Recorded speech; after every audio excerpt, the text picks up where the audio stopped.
Os primeiros 15 dias de vida da Júlia transcorreram dentro da normalidade, mas logo em seguida veio o primeiro sinal de alerta: sangue nas fezes. Nós ficamos assim assustados, né? Porque você acha que está tudo normal, né? Que vai tudo bem, e foi um susto, ficamos bem assustados mesmo, né? Com o diagnóstico de que a bebê tinha alergia alimentar, a rotina da mãe mudou radicalmente. Como a pequena, hoje com 4 meses, é mantida com amamentação exclusiva, era sinal de que o causador da alergia vinha por meio dos alimentos consumidos pela Aline. O primeiro item a ser retirado da dieta da artesã foi a proteína do leite de vaca. Júlia melhorou, mas não totalmente. Hoje a Aline já não consome também oleaginosas, como castanhas e amendoim, nem ovo. Por isso, vive à base de frutas e comidas que ela mesma prepara em casa.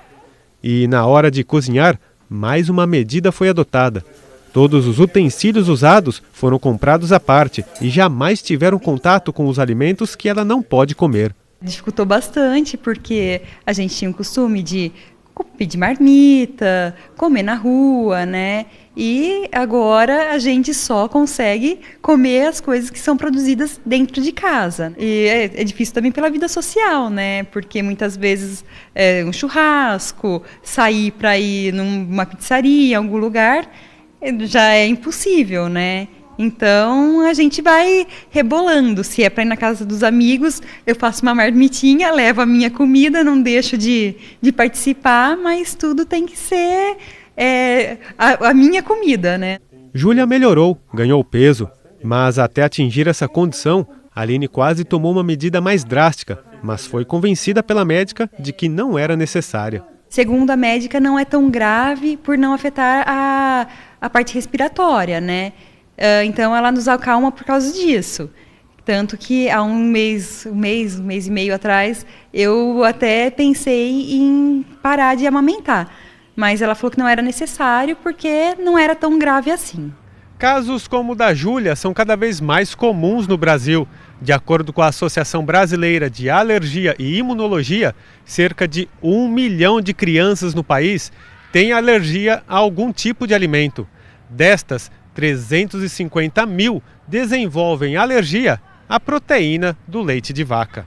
Especialista no tema, esta médica pediatra confirma que o número de casos da doença tem aumentado, mas faz uma ressalva. A gente sabe que muitas patologias vão aumentando, a alimentação da população, o estresse do dia a dia, então muita coisa na nossa parte gênica, né, na neurociência, um monte de coisa está mudando muito.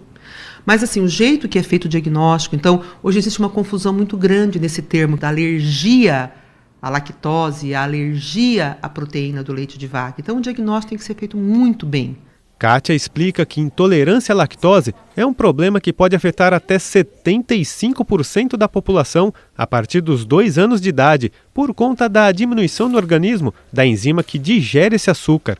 Já a alergia à proteína do leite de vaca, mais comum nos bebês de até 1 ano, tem sintomas fáceis de se identificar. Ela dá sintomas a nível de todo o trato intestinal, do esôfago, podendo causar o refluxo no bebê. Então, o bebê, além dele ter um refluxo, que a gente chama de anatômico, pelo esfíncter que separa o esôfago do estômago ser mais alargado, ele pode ter um refluxo secundário à alergia à proteína do leite de vaca, quando a alergia acomete a parte do esôfago, causando refluxo, irritabilidade. Também pode acometer a nível de absorção do intestino delgado. Então, são crianças que podem não ganhar peso da forma adequada nos primeiros meses de vida. E nós temos também a chamada proctite alérgica, que são os bebês que podem até não ter os outros sintomas que eu citei, mas pode ter sangue nas fezes, o que deixa os pais extremamente ansiosos. O teste de exclusão e provocação, exatamente como tem feito a Aline, mãe da Júlia, é, segundo a especialista, a melhor maneira para fechar o diagnóstico da doença.